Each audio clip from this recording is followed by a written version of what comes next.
గోమహత్యము. గోవు పాదము పితృదేవతలు, పిక్కలు పిడుగంటలు, అడుగులు ఆకాశగంగలు, ముక్కోలు కొలుకులు, ముచ్చిన చిప్పలు, కర్రి కర్రేనుగు పొదుగు పుండరీకాక్ష, చన్నుకట్టు సప్తసాగరాలు. గోమయం శ్రీలక్ష్మి. పాలు పంచామృతాలు, తోక 90 కోట్ల ఋషులు.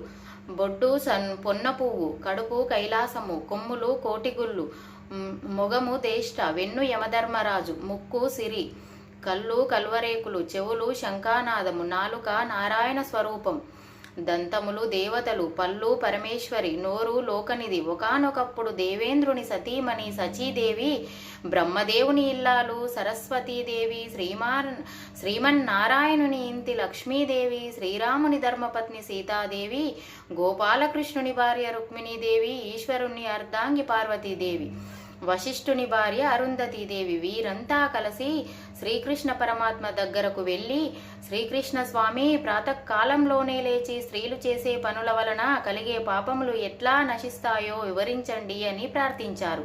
అప్పుడు శ్రీకృష్ణ పరమాత్మ వారితో, ఉదయమునకు ముందుగానే లేచి స్త్రీలు చేసే పనుల వలన కలిగే దోషాలు పాపాలు నశించాలంటే లేచిన వెంటనే స్త్రీలంతా కూడా గోమాత యొక్క మహత్యమును చదువుకోవాలి.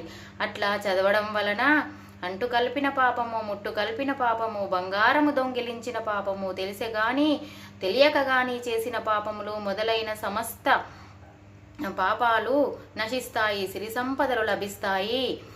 అది విన్న మహా ఇల్లాళ్ళందరూ, శ్రీకృష్ణ, గోవు యొక్క మహత్యాన్ని మధ్యాహ్న సమయంలో చదివితే మేము మిగిలిన వారందరము కూడా ఎటువంటి ప్రయోజనాన్ని పొందుతారు అని ప్రశ్నించారు.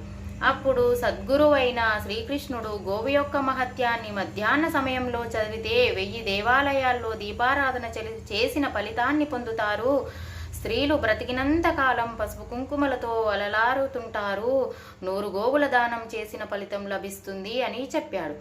అయితే శ్రీకృష్ణ, గోవు యొక్క మహత్యాన్ని అర్ధరాత్రి సమయంలో చదివినందువలన కలిగే ఫలితం ఏమిటో వివరించు అని వేడుకున్నారు.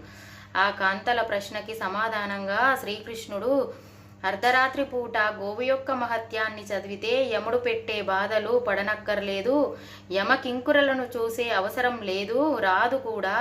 సంపదలతో తూలతూగుతారు. గోమహత్యం చదివే వారి ఇంటికి శ్రీ మహాలక్ష్మి తన అందెలను మ్రోగించుకుంటూ వస్తుంది.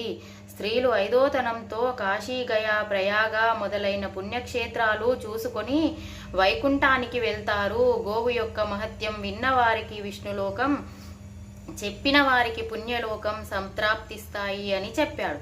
ఈ విధముగా సమస్త దేవతలకు, దేవతాశక్తులకు నిలయమైన గోమాతను సంరక్షించడం, పోషించడం ప్రతి ఒక్కరి బాధ్యత.